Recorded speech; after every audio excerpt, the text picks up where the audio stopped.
Look at that view. We are currently inside the Paro Dzong temple, and this is the view from here.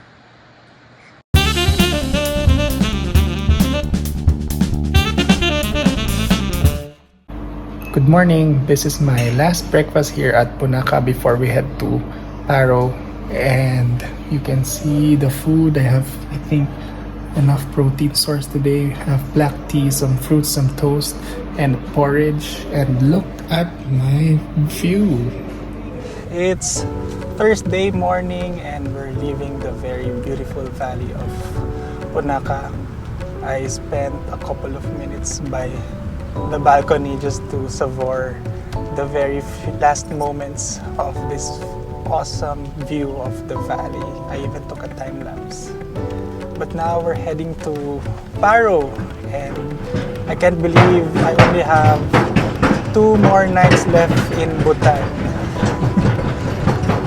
I was reading the book I bought a while ago, and I found this tour starting from India and then entering in east of Bhutan and then making the way to the west side. So hopefully next time I'll be able to do that, but I need an Indian visa for that. Not too far from the hotel, we passed by a row of stores along the road that sells fresh produce, fruits, bread, and of course, chili. A lot of chili and fruits in season. We have sea apples and bananas. Fried what? Cornflakes? Cornflakes. Cornflakes. Then these are the normal one. Over to see the fresh produce here in Bhutan, and I will be buying some cornflakes just to try. It's fried cornflakes, I think worth 180 ngultrum.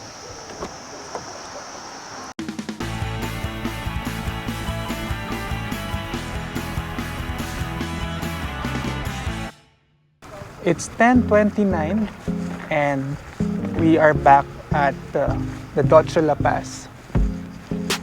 So I'm gonna enter the Dochula Pass again, just one quick round, and then we're gonna have tea. I asked my tour guide to just wait for me there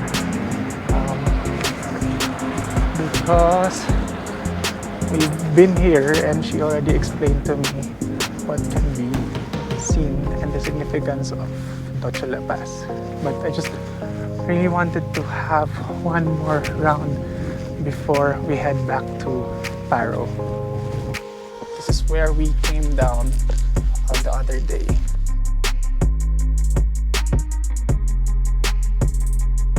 It's windy, so it's kind of chilly. And there you can see the biggest stupa on top of Dochula Pass. And I'll just do a quick 360.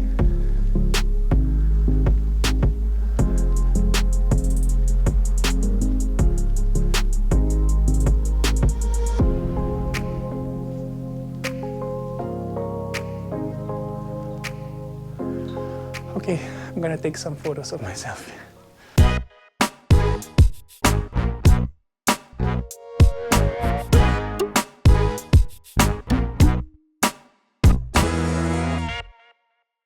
That's the end of my mini photo shoot. And I'm gonna head back to the tea place. Maybe drink some tea before we head to Paro. It's probably gonna be another 2-hour drive, so might as well have some tea and some biscuits and go to the toilet. So I'm back at this cafe by the Dochula Pass, and I'm gonna have some warm black tea while enjoying the view.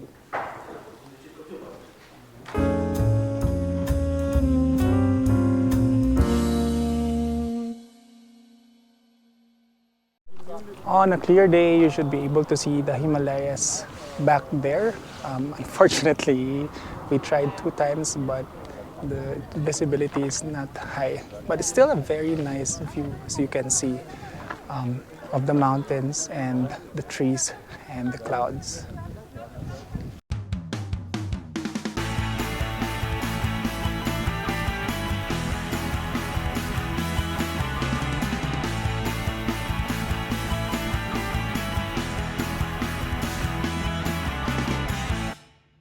12:35 in the afternoon, and we have finally reached Paro, and our first stop is lunch. So we are in downtown Paro to have lunch. Okay, so we're entering the restaurant. This is where we're gonna eat lunch, at this restaurant.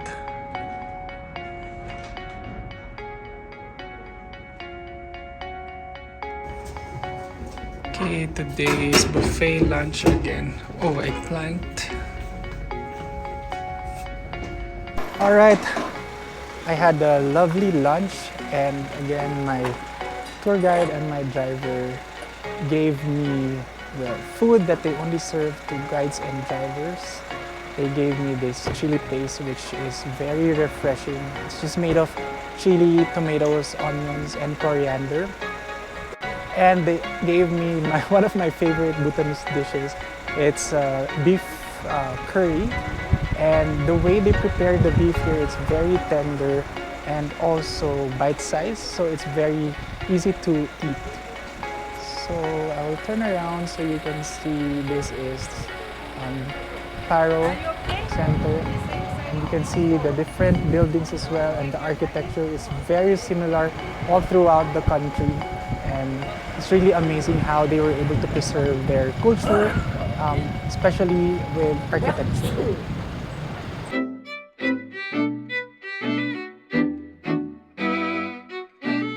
Is Paro Dzong, which was built in the 17th century by the Great Unifier.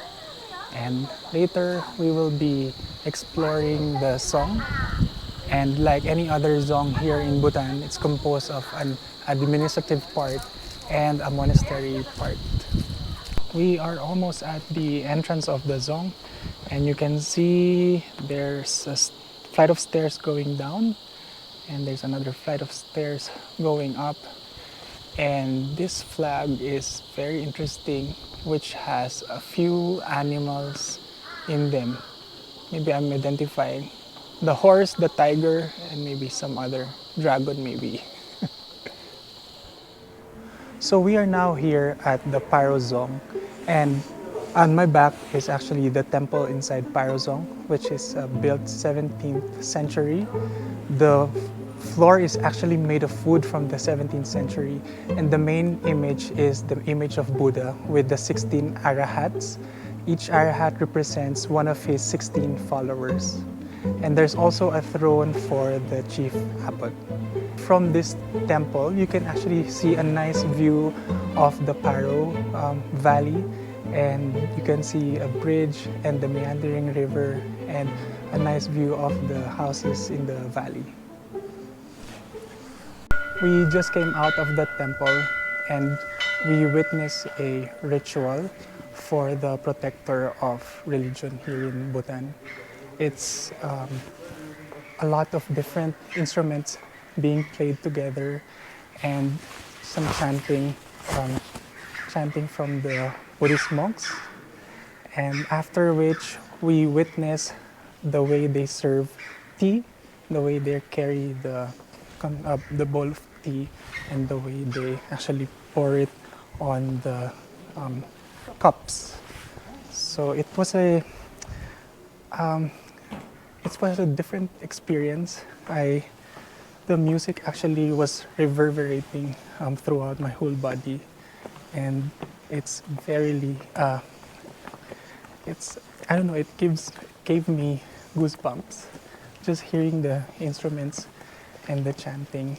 But you can see it's a very solemn ritual, and I'm again very lucky to have witnessed it here in Bhutan.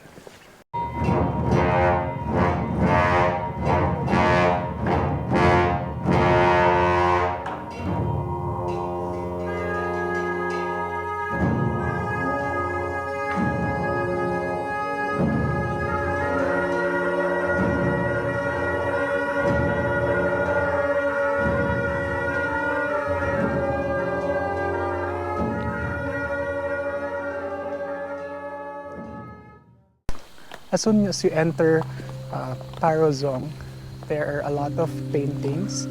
There's a painting on the right and the left, and then straight ahead is actually a painting of the Wheel of Life, which I found very interesting. So in the middle of that painting, on that wheel, are actually three animals depicting the different poisons.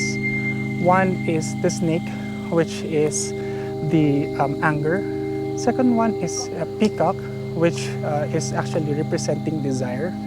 And then the third one is the pig, which represents ignorance. And then after that inner circle, the next circle will be a division of the good and the bad. So on the left side, there's the white side, which is good karma. And then on the right side will be a black side, or the black karma. And then after that wheel is a painting about the 6 different realms and the sufferings in each realm. One is the human realm, the second is the god realm, the third one is a demigod realm, which I also found very interesting because the tree is growing from their realm, but the god realm is benefiting from the tree.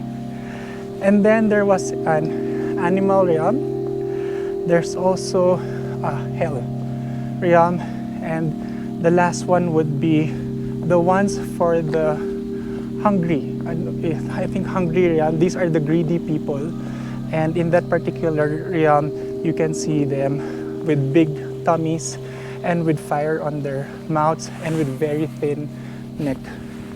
And then after that, you will see another big circle, which is the last circle, which is the 12 interdependencies. So I can't remember everything, but there was a depiction of giving birth and then dying, and there's also depictions of the different senses. And it's a very interesting story. And the one who was actually holding that wheel is the god of death. And the god of death was wearing a mask. It looks like a mask, and then holding the wheel with the 2 hands. And then on the right side is actually Buddha telling everyone that, you know, there's an escape in that wheel of life if you only achieve nirvana. So it's a very nice story and a very nice experience.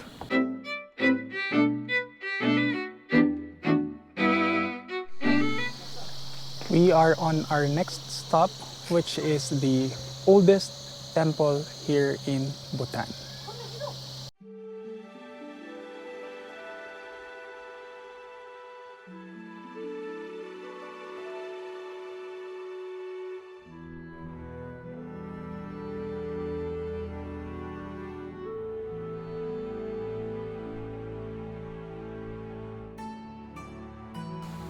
Alright, so we just came from the oldest temple here in Bhutan. And on this side is actually the oldest temple, and on this one is the newer temple. So in the oldest temple, the main image is the image of the present Buddha, and then there's also the 2 favorite disciples, and that's located in the innermost chamber. And then just outside the chamber, there's a lot of images of the God of Compassion, a God with 1,000 arms and 1,000 eyes, 11-headed. But what's most interesting is a picture which depicts the great demon who wanted to prohibit the proliferation of Buddhism here in this part of the world. And in that picture, you will see 108 temples all over his body to pin him down. And 2 of those temples are actually here in Bhutan. Those 108 temples were built in one day, and the 2 from Bhutan are actually on the 2 feet of the great demon. So as you well know, Buddhism has proliferated here in this part of the world, and you can see in a lot of the different temples and in their culture that Buddhism is ingrained. So the new temple here is actually built by the mother of the 4th king to bring prosperity to his reign. So we've finished our tour of this temple, and we are now headed to Paro Town to explore the town. It's 3:51 and the cow is mooing. I I think my mom will enjoy this garden. Alright, I just met two very curious little kids, and one of them gave me this jelly ace, which is actually my side Capricorn, and they were curious about the camera, and I was telling them. So one of them said, "Oh, I know it's a camera," and then I told him, "You know, it's a 360 camera which can film up, down, left, right, and front and back." And he was so curious. It's my lucky day. The jelly ace was lychee flavored, which is also my favorite jelly ace flavor.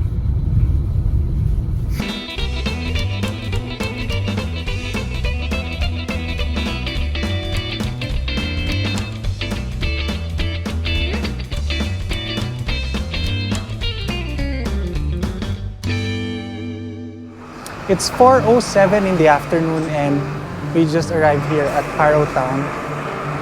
And I will be exploring this town, and I asked my tour guide to just leave me alone to explore. You can see the shops are very similar looking. Some of them are selling furniture, there's a general shop, some of them are selling souvenirs and fabrics for the Kira and Go.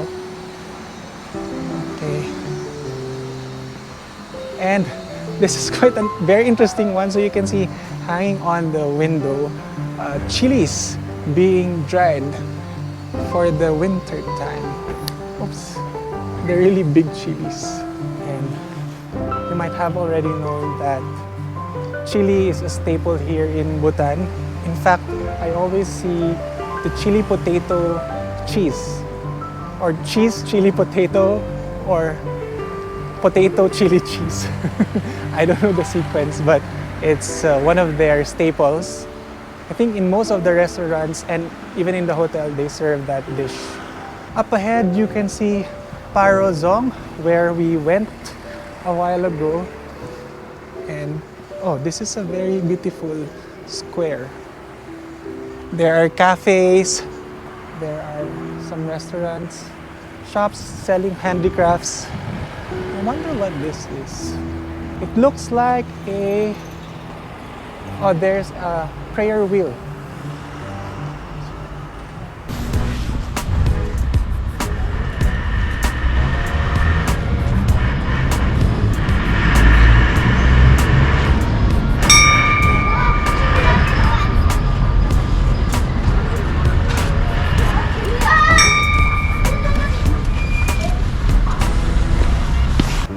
I'm still exploring Paro Town, and this was actually the first time I was allowed to explore on my own. For all of the times that I've been here in Bhutan, there was always a guide accompanying me wherever I go. On reaching the end of the main street at Paro Town, I made another video on tips before visiting Bhutan, which I will publish in this channel. This area where I'm at is filled with a lot of grocery stores, and they sell a lot of local products and also imported products. It's very interesting that a lot of Korean products are actually sold here in Bhutan, from the ramyeon and the soju and even the chokopie. All of them are sold here. And of course, there's a lot of different kinds of chili sauce, chili paste, and even fresh chili and dried chili, because chili is a staple here in Bhutan.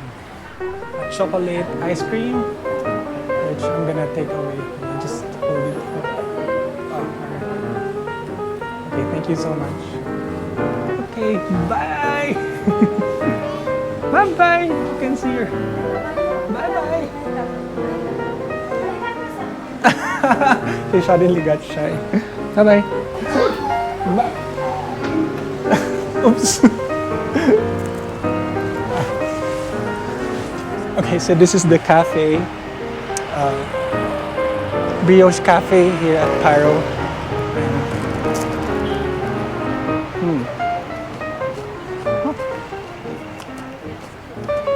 Tastes good.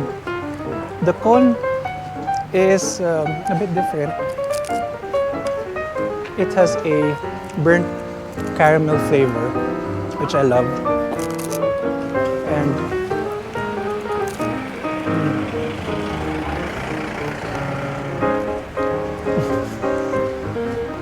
And chocolate ice cream is nice. It's creamy and milky. And I think I have to finish this one. All right. Nice to eat ice cream in this chilly weather. It's 5:15 p.m. and we've reached our hotel. They've given me a warm towel. It's still hot. So this hotel is actually situated right beside the airport. And from here, I can see the landing strip. I'm on my way to my room and it's there upstairs.